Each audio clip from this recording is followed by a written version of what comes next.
존경하는 국민 여러분, 재외 동포 여러분, 문희상 국회의장님을 비롯한 선배 동료 의원 여러분, 이낙연 국무총리 또 국무위원 여러분, 전북 군산 출신 바른미래당 원내대표 김관영 의원입니다. 지난해 대한민국은 1,400만 촛불 민심의 힘으로 정권교체를 이루었습니다. 이게 나라냐며 제대로 된 국가를 만들어달라는 국민적 요구를 안고 문재인 정부는 출범했습니다. 그러나 1년 4개월 동안 문재인 정부는 경제정책에서는 시장과 싸우는 실험적인 정책을 남발하는 무모함을 보였습니다. 또 전국의 여러 갈등 현안에 대해서는 책임지는 정치 대신에 뒤로 숨었습니다. 우리는 안타깝게도 문재인 정부를 다음과 같이 규정할 수밖에 없습니다.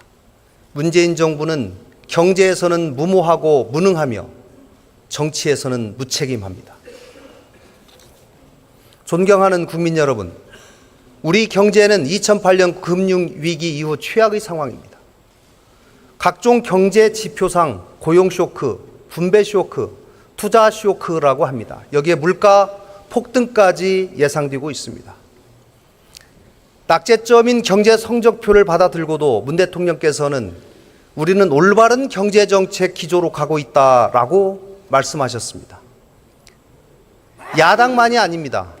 문재인 대통령의 경제정책을 만든 사람들이, 수많은 대한민국 경제 전문가들과 기업가들이, 근로자와 소상공인, 심지어 취업 준비생들까지도 연일 대한민국 경제를 걱정하는 목소리를 내놓고 있습니다. 현 정부 경제정책 핵심인 소득주도 성장정책은 소득 양극화를 해소하자는 취지와 구호는 좋습니다. 그러나 현실에서는 당초 의도대로 작동되지 않았다는 것이 이미 증명됐습니다. 가처분 소득의 증대는 성장의 과실이지 성장의 토대가 될 수가 없습니다. 소득주도 성장정책 중 최악의 결정은 바로 유례없는 최저임금의 급격한 인상입니다. 86년 최저임금 제도가 도입된 이후 지난해와 올해처럼 최저임금 인상이 국가적 문제가 된 적이 있었습니까? 또 국가가 나서서 일자리 안정자금이라는 이름으로 최저임금 인상분을 직접 보전해 준 적도 있었습니까? 최저임금 결정 시에는 기업들의 최소한의 부담 능력을 감안했고 혹여라도 기업이 감당하지 못할 만큼 인상돼서 일자리가 줄어드는 상황은 막아야 되겠다라고 하는 점을 고려했었기 때문입니다. 2년 만에 29%, 이 정도 최저임금 인상을 정상적으로 감당할 기업은 그리 많지 않을 것입니다. 통상 수준을 넘어서는 최저임금 중 그 증가분에 대해서 정부가 기업에 대해서 직접 보전하겠다면서 올해 3조, 내년에 3조 예산 편성했습니다. 그런데 언제까지 정부가 이렇게 세금으로 막을 수 있습니까? 또 그 사이에 최저임금은 또 오를 것이고 악순환은 반복될 것입니다. 지난달 장하성 청와대 정책실장이 최저임금 인상이 소득주도 성장정책의 극히 일부분이다라고 얘기했습니다. 최저임금 인상이 극히 일부분이라면 소득주도 성장을 이끌 다른 여러 가지 방법들이 있다는 말로 저는 이해가 됩니다. 그런데 왜 그러한 성장정책을 제대로 쓰지 않습니까? 영세 소상공업자들은 눈물 짓고 일자리를 잃은 최저임금 근로자들 왜 절망 속에 살게 합니까?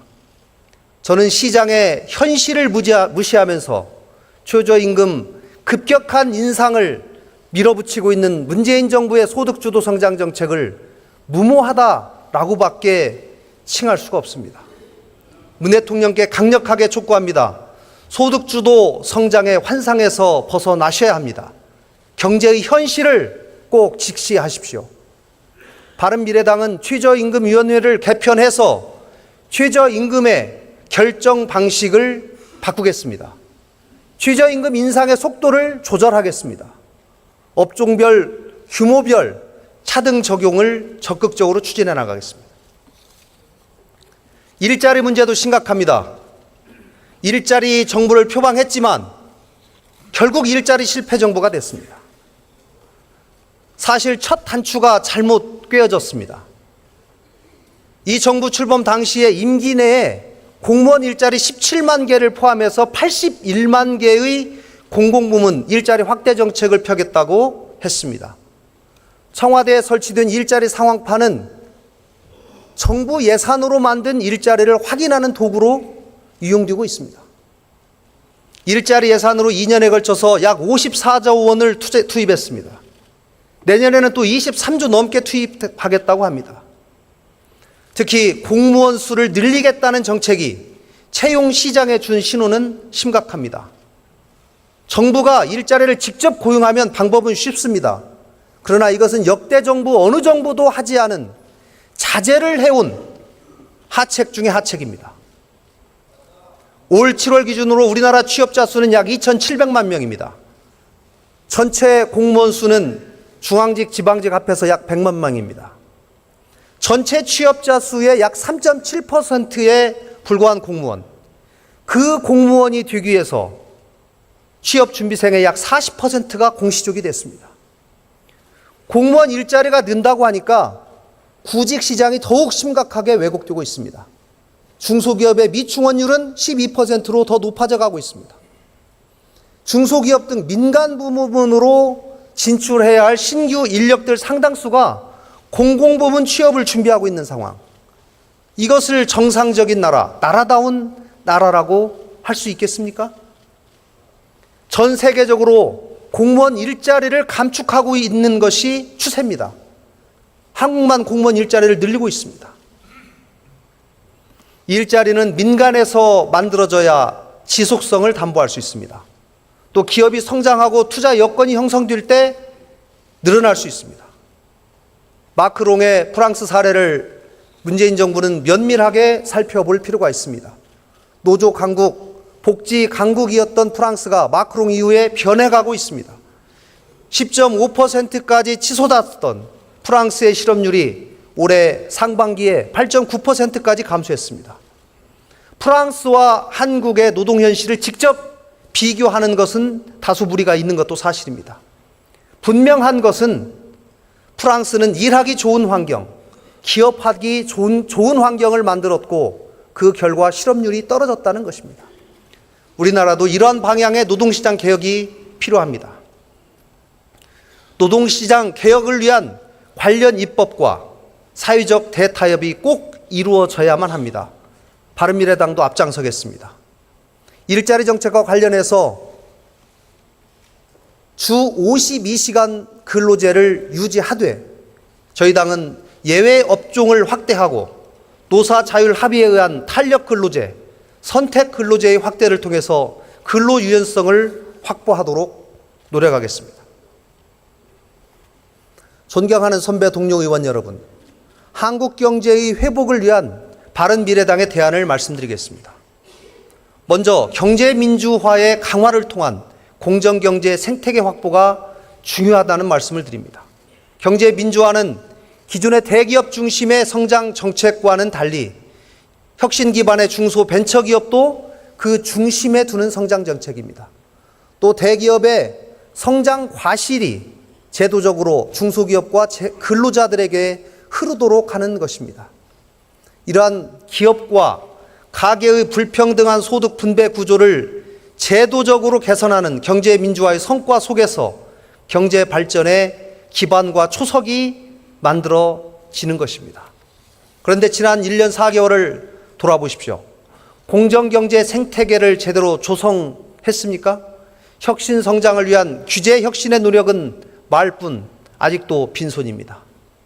대통령이 규제 혁신을 외치고 있지만 여당 내에서도 갑론을박으로 아직 갈피를 못 잡고 있습니다. 기업들은 이 나라에서 도저히 사업하기 어렵다면서 해외로 눈길을 돌리고 있습니다. 경제 민주화에 대한 공정경제 생태계 조성을 강화해야 합니다. 경제정책의 우선순위를 과감하게 변화시켜야 합니다. 다음으로는 기업인들의 길을 살려주어야 합니다. 지금 대통령과 이 정부에게 필요한 것은 노동자와 상생하고 노력하는 대다수의 성실한 기업인들에 대한 존중과 인정이라고 생각합니다. 기업은 적이 아닙니다. 기업은 국가와 국민의 소중한 자산입니다. 기업이 없다면 노동자도 없습니다. 기업의 이윤 창출이 없다면 연간 60조 원에 달하는 법인세는 누가 내겠습니까? 물론 부도덕하고 위법 행위를 하는 재벌들과 일부 오너들에 대해서 철저한 법의 응징이 필요합니다. 철저하게 조사하고 수사하십시오. 조용하게 또 지속적으로 해 주십시오. 재발 방지를 위한 제도 개선도 같이 해 주십시오. 그러나 일부 기업인들의 불법 행위가 모든 기업인들에 대한 평판까지 훼손해서 기업가 정신을 멍들게 하는 사회를 만들어서는 안 됩니다. 기업인들이 신나게 사업할 수 있는 경제정책을 마련해야 합니다. 중소기업들이 기업하기 좋은 환경, 신성장 동력을 만든 창업기업들이 데스밸리를 무난히 넘기고 대기업들의 기술 탈취로부터 안전한 나라를 만들어야 합니다. 무엇보다도 일자리를 만들고 정상적으로 세금 내는 기업인들이 존중받는 사회적 분위기를 만들어 주십시오. 존경하는 선배 동료 의원 여러분, 요즘 BTS라고 들어보셨을 겁니다. 빌보드 200 차트 1위를 한 우리나라 대표적인 아이돌 그룹 방탄소년단을 말합니다. 방탄소년단의 성공 전략은 과감한 변화를 필요로 하는 한국 사회에 큰 시사점을 주고 있습니다. 방탄소년단은 기존의 대형 기획사에서 잘 짜여진 연습생 시절을 거쳐서 찍어내듯 유사한 특징을 가졌던 통상들의 아이돌 그룹과는 다릅니다. 멤버 모두가 작사, 작곡이 가능한 프로듀서 능력을 갖고 있습니다. 전원 국내파입니다. 지방 출신이 5명이지만 한국어 노래로 세계 시장을 두드렸습니다. 전혀 다른 성장 과정으로 방탄소년단은 세계 대중음악계의 중심에 우뚝 섰습니다. BTS의 성공이 주는 시사점은 무엇일까요?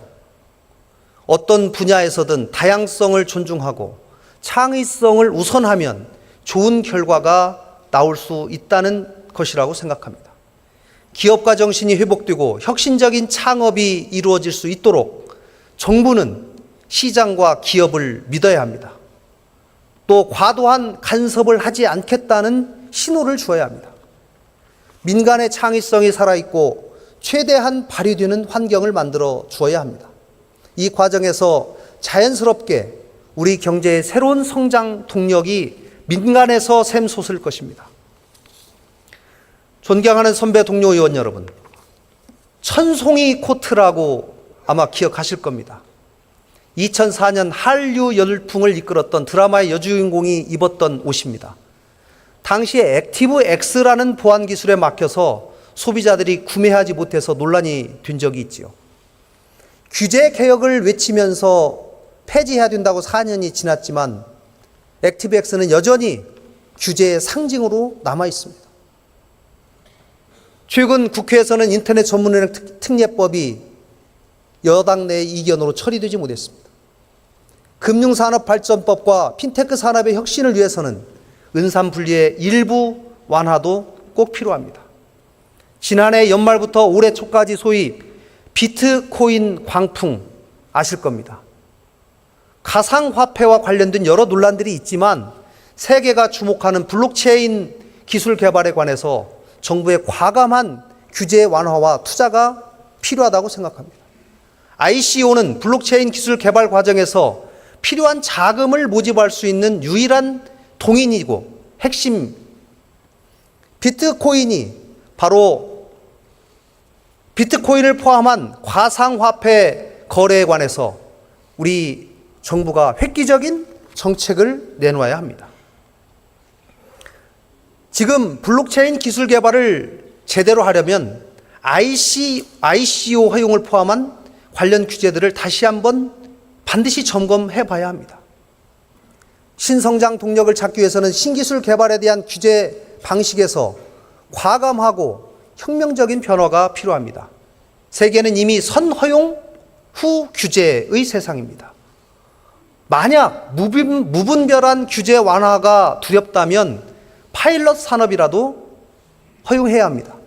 그 과정 속에서 제도 개선에 시사점을 찾아내고 혁신과 규율, 균형점을 찾으면 됩니다. 이런 차원에서 8월 국회에서 통과시키지 못했던 규제프리존법과 지역특구법은 하루빨리 처리되어야 합니다. 민주당과 자유한국당에 제안합니다. 다음 주 중에 이들 법안이 국회에서 처리될 수 있도록 목표를 가지고 집중 심사합시다. 말로만 규제 개혁을 외칠 것이 아니라 행동으로 결실을 맺읍시다. 바른미래당은 무조건적인 규제 완화를 주장하는 것이 아닙니다. 국민들의 생명 및 안전과 관련된 규제는 여전히 필요하고 강화해 나가겠습니다. 불필요한 규제는 과감하게 도려내고 강화해야 할 규제는 강화하겠습니다. 국민의 생명도 지켜내고 혁신 성장이 가능한 기업 환경을 만들어 나가겠습니다. 이틀 전 대한상공회의소 박용만 회장이 국회 각 당을 방문했습니다. 규제 완화 입법의 통과를 말씀하면서 국회에 계류 중인 법안이 1000개가 있는데 그중 700개는 규제 관련 법안, 300개는 지능 관련 법안이라고 언급했습니다. 한쪽에서는 규제 완화, 한쪽에서는 규제 강화. 저는 국회 입법안에 대해서 규제를 평가하는 규제 영향 평가 제도를 우리 국회에 도입하기를 정식으로 촉구하겠습니다. 저희 바른미래당은 이미 이 제도를 도입한 바가 있습니다. 일부 의원님들께서 입법권을 침해한다는 그런 말씀을 하고 계신 것으로 알고 있습니다. 그러나 대한민국 경제를 살리고 국익을 최우선으로 생각한다는 차원에서 각 당이 적극적으로 고려해 주시기를 정중히 부탁드리겠습니다. 존경하는 선배 동료 의원 여러분, 국토부는 최근 강남의 평당 1억 원으로 거래된다는 아파트에 대한 점검에 나섰습니다. 가격 부풀리기 조사라고 하지만 실제 호가가 9천만 원이 넘습니다.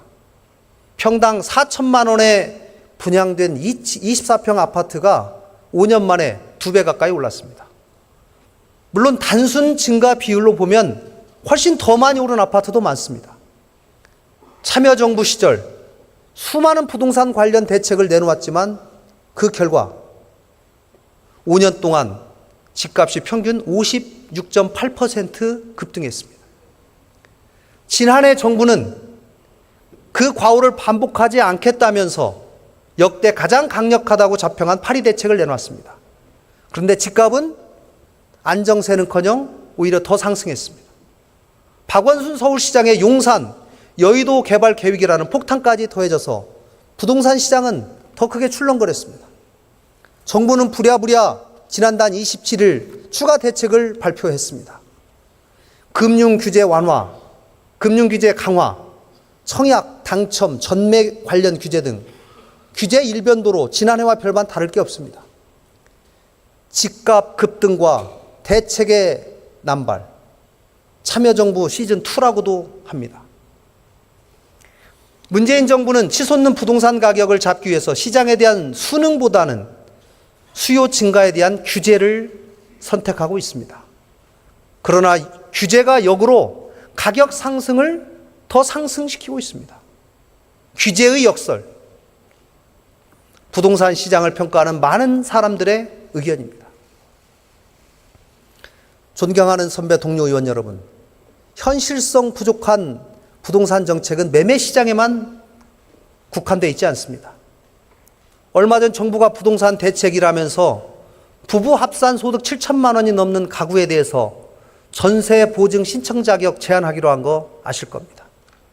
과연 7천만 원이라는 부부 합산 소득이 우리 사회에서 정책자금 지원을 받을 수 없는 기준으로 적합한지도 의문입니다.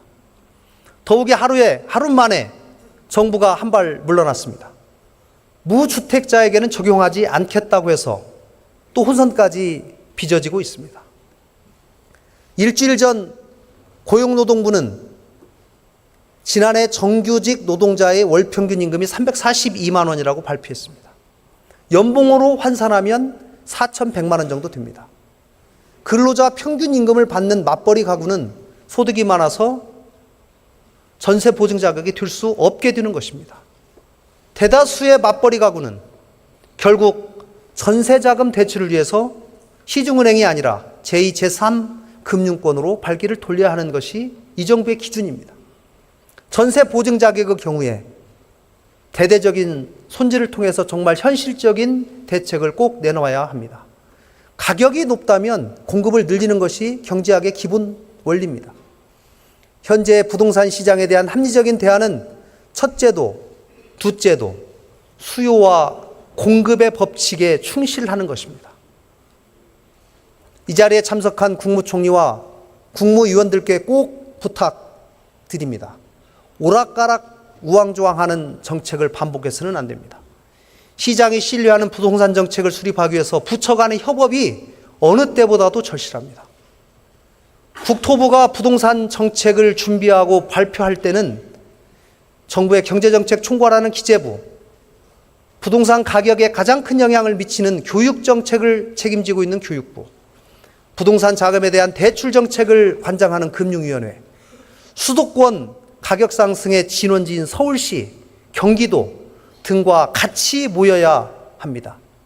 함께 토론하고 정책을 마련해야 합니다.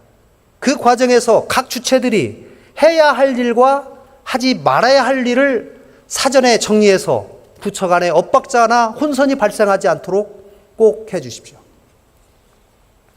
존경하는 선배 동료 의원 여러분, 역대 모든 대통령의 공통된 공약이 바로 책임 내각 하겠다, 책임 총리, 책임 장관 하겠다 했습니다.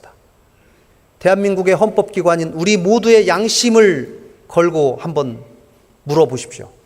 현 정부의 내각이 과연 책임 행정을 하고 있다고 생각하십니까? 현재 문재인 대통령의 행정부 운영 방식의 가장 큰 문제는 바로 만기 칠남 행정부가, 만기 칠남의 청와대가 정부 그 자체가 되어버린 상황, 소위 청와대 정부라고 일컬어지고 있습니다. 이제는 청와대 정부에서 내각이 중심이 되는 행정부로 바뀌어야 합니다. 장관들은 스스로 책임지는 모습을 보여야 하고 청와대 비서진은 옆으로 비켜서서 본연의 보좌 업무에만 충실해야 합니다. 문재인 대통령께 진심으로 충원합니다. 인사가 만사입니다. 사람이 먼저다라는 구호가 내 사람이 먼저다라고 변질되지는 않았는지 인사 상황을 겸허한 자세로 되돌아보십시오. 무엇보다도 내각과 공공기관의 캠코더 인사를 그만두십시오. 문 대통령께서 주장하신 기회는 평등하고 과정은 공정하며 결과는 정의로운 세상은 이런 식의 캠코더 인사로는 이루어질 수 없는 세상입니다. 가장 유능한 인재를 널리 찾아서 기용하십시오. 본인을 지지했는지의 여부와 상관없이 유능한 인재를 삼고초려해서 일을 맡기겠다. 능력과 적재적소를 대원칙으로 삼겠다. 이렇게 언급하신 취임사에서 약속을 다시 한번 기억하고 꼭 지켜주십시오. 아울러 오늘 이 자리에 함께 하신 국무위원들께도 한 말씀 드립니다. 여러분들에게 임명장을 준 사람은 대통령입니다. 그러나 그 대통령을 선출한 사람은 국민들입니다. 국무위원들은 국가와 국민들을 위한 행정을 해야 합니다.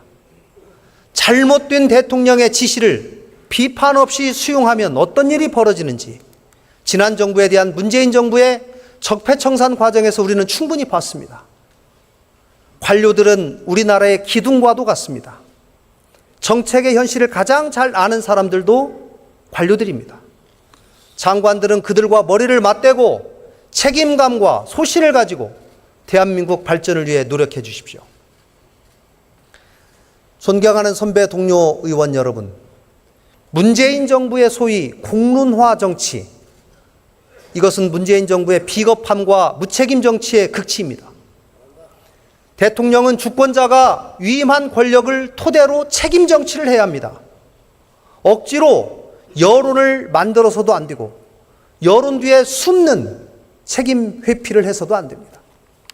그런데 문재인 정부가 집권 후에 야심차게 추진한 몇 가지 정책들을 보면서 과연 책임 정치가 있었는지 묻지 않을 수 없습니다.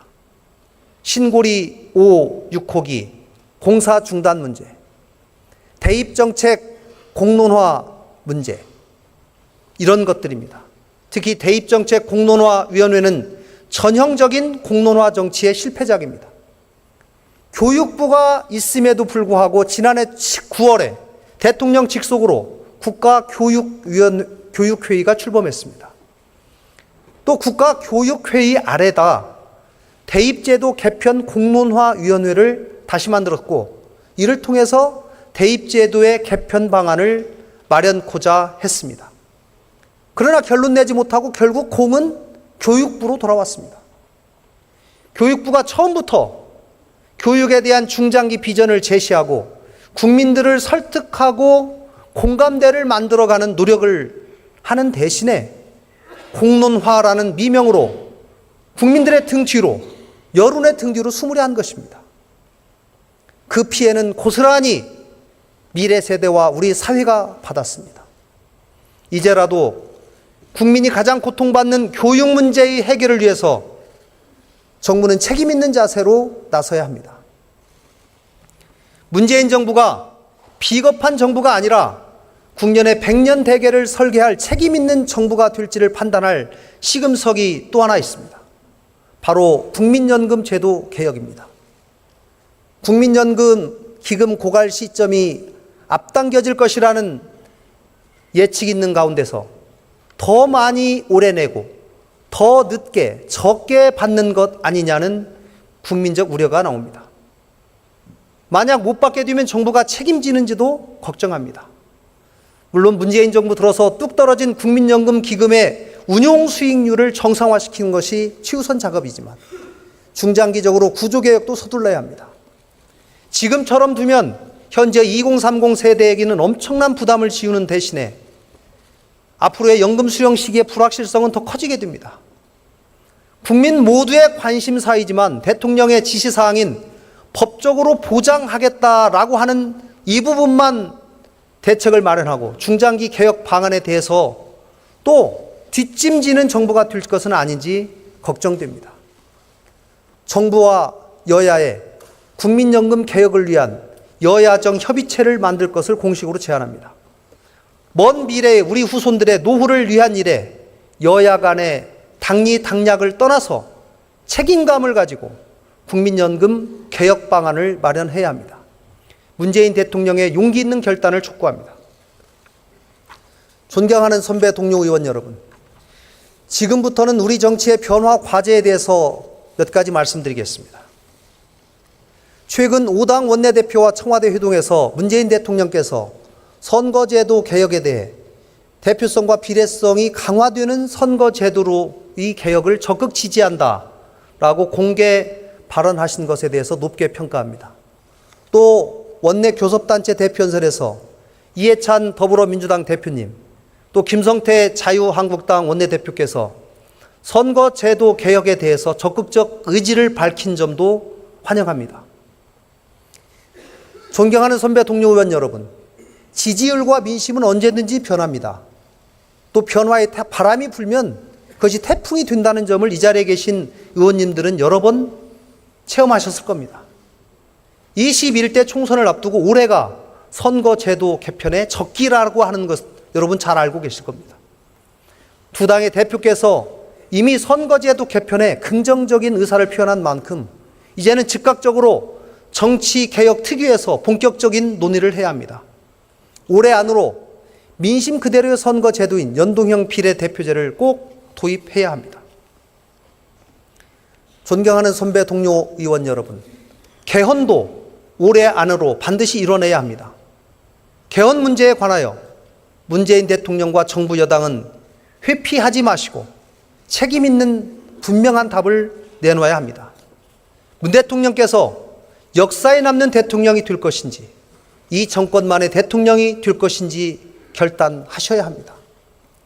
지난번에 지방선거 동시 개헌이 무산된 점에 대해서 국민들께 대단히 송구하다는 말씀을 드립니다. 당리당략을 떠나서 국민과의 약속을 지키기 위해서 제3당으로서 많은 노력을 기울였지만 민주당의 일방통행과 자유한국당의 비협조로 결국은 무산됐습니다. 이 문제에 대해서는 당초 약속과 달리 지방선거 동시 개헌 반대 입장을 취하고 개헌에 사실상 반대를 해온 자유한국당이 국민들께 먼저 사과해야 합니다. 또 개헌 무산에는 문재인 대통령의 책임도 있습니다. 공약한 날짜가 되었다고 국회가 수용할 수 없는 개헌안을 던진 문재인 대통령의 행동도 적절하지 못했습니다. 촛불 민심을 완성하기 위해서는 기본권 확대, 제왕적 대통령의 권한 분산, 지방 분권 강화라는 방향으로 개헌이 반드시 이루어져야 합니다. 개헌은 이미 오랜 논의를 거쳤고 이제는 결단만 남았습니다. 대통령과 여야가 대한민국의 건강한 미래를 위해 결단만 한다면 매우 빠른 시간 내에 개헌 작업을 마무리할 수 있을 것입니다. 존경하는 선배 동료 의원 여러분, 개헌과 선거제도 개편 이외에도 우리가 풀어내야 할 정치 과제는 많습니다. 고 노회찬 의원도 피해가지 못했던 정치 신인들에게 불리한 운동장, 바로 정치자금법 개정입니다. 일하는 국회를 만드는 데 필수적인 국회 선진화법도 개정되어야 합니다. 지방의회의 다양성을 확보하기 위해서 기초의원 4인 선거구 분할도 금지되어야 합니다. 국민들의 참정권 확대를 위한 국민 발안 청원 제도 개선, 국회의원에 대한 국회 소환 제도도 도입되어야 합니다. 정치인에 대한 가장 큰 불신은 권력을 가진 자들의 염치 없음일지도 모릅니다. 우리 모두 부끄럽지 않은 정치인이 되기 위해서 20대 국회에서 개헌과 선거제도 개혁을 비롯한 여러 정치 개혁 과제들을 반드시 매듭짓도록 최선을 다합시다. 존경하는 선배 동료 의원 여러분, 문재인 정부의 한반도 비핵화와 평화체제 구축을 위한 그간의 노력을 평가합니다. 두 번의 남북 정상회담을 통해서 한반도는 긴장 완화의 새로운 국면을 열었습니다. 판문점 선언을 통해 한반도 비핵화, 남북 교류, 종전 선언을 위한 남북 간의 합의도 이루었습니다. 어제는 제3차 남북 정상회담 준비를 위한 우리 정부의 특사가 평양을 다녀왔습니다. 청와대와 여당은 최근에 한반도 비핵화의 속도감 있는 진전을 추동시키기 위해서 또 여야의 정권 교체와 상관없이 일관된 대북 정책의 수행을 위해서 판문점 선언의 국회 비준을 강력하게 요청하고 있습니다.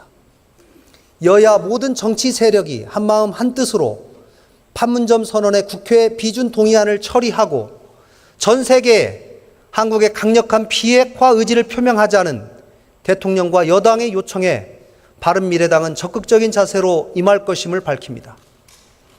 다만 판문점 선언 이후에 북한 비핵화에 대한 실질적 진전은 없고 북미 협상마저 교착 상태에 빠져 있다.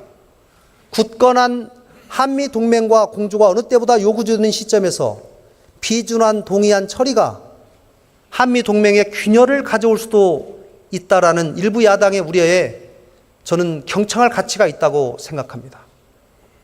비준 동의안 처리는 여야 모두가 머리를 맞대고 해결점을 찾아서 합의 처리해야지 진정 큰 의미가 있을 것입니다. 저는 지금 시점에서는 한반도 비핵화와 판문점 선언 지지를 위한 국회 차원의 결의안을 채택할 것을 제안합니다. 결의안을 통해 국회의 확고한 한반도 비핵화 의지를 전 세계에 표방하고 야당의 우려를 반영해서 굳건한 한미 동맹 유지와 북한에 대해서도 판문점 선언 및 한반도 비핵화의 책임 있는 이행을 촉구하는 내용 등을 담았으면 합니다. 국회의 결의안 채택 직후 판문점 선언에 대한 비준안 처리에 관해서 여야가 머리를 맞대고 본격적으로 논의했으면 합니다. 초당적인 협력이 필요한 부분입니다. 국익에는 여야가 없습니다. 한반도 비핵화를 통한 긴장 완화, 평화 체제가 가져다줄 유무형의 효과와 국익은 엄청날 것입니다. 앞으로 바른미래당은 판문점 선언의 국회 비준 동의안 처리는 물론이고 정권 교체나 정치 상황 변화에 관계없는 남북관계 개선을 위한 제도 마련에 모든 정당이 참여해서 성과를 내도록 이끌어 나가겠습니다.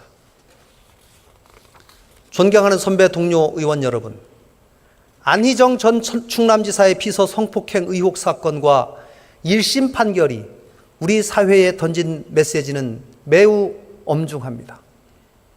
막강한 권력자의 지근거리에서 보좌하던 직원이 감당해야 했던 일들, 법원이 그의 유무죄를 논하는 것을 넘어서 우리는 이를 통해 우리 사회를 다시 한번 뒤돌아봐야 합니다. 미투 운동이 우리에게 던진 숙제는 무엇일까요? 권력에 기대어 약자들에게 가해진 일상에 내재된 지독하게 오래된 폭력을 공개하고 가해자들에게 그 사실을 인정하라는 것이었습니다. 안전지사 1심 판결 이후 수많은 시민들이 거리로 나왔습니다. 일상의 폭력 속에 침묵했던 여성들의 용기 있는 문제 제기조차 법적으로 보호받을 수 없는 것이 아니냐는 분노에 거리로 뛰어나온 것입니다. 권력을 무기로 하는 폭력은 그 사람이 정치인이든 직장 상사이든 학교 교사이든 권력자의 우월한 힘 그 자체입니다. 피해자에게 왜 거부하지 않았나를 물을 것이 아니라 가해자에게 왜 성적 대상으로 접근했는가를 물어야 합니다. 피해자에게 피해자답지 못했다는 말을 할 게 아니라 피해자에게 침범해서는 안 되는 타인의 성적 자기 결정권을 왜 무너뜨렸는지를 물어야 합니다. 가해자를 처벌할 수 없는 입법 부재가 이유라면 국회는 타당하고 합리적인 법을 만들어야 합니다. 존경하고 사랑하는 선배 동료 의원 여러분, 83대 17 우리 국회의원의 남녀 비율입니다. 미투 법안이 이런 남녀 비율 때문에 관심 법안이 되지 못하는 것은 아닌지 자문해 봅니다. 여성가족위원회 소속 위원님들의 결의가 있었습니다. 존경합니다. 그러나 우리 국회 논의는 더뎌 보입니다. 세상의 절반이 여성이라는 것을 머리가 아니라 가슴에 담읍시다. 여성이라는 이유로 불안해하고 차별받는 사회 이제는 끝내야 합니다. 이번 정기국회에서 미투 관련 법안을 서둘러 입법해야 합니다. 아울러 고통 속에서 힘들게 용기를 내서 미투 사건을 공개한 모든 여성분들에게 말씀드립니다. 당신은 잘못이 없습니다. 용기를 내십시오. 그리고 함께 하겠습니다. 존경하는 국민 여러분, 선배 동료 의원 여러분, 최근 국회에서 특수활동비가 사실상 폐지됐습니다.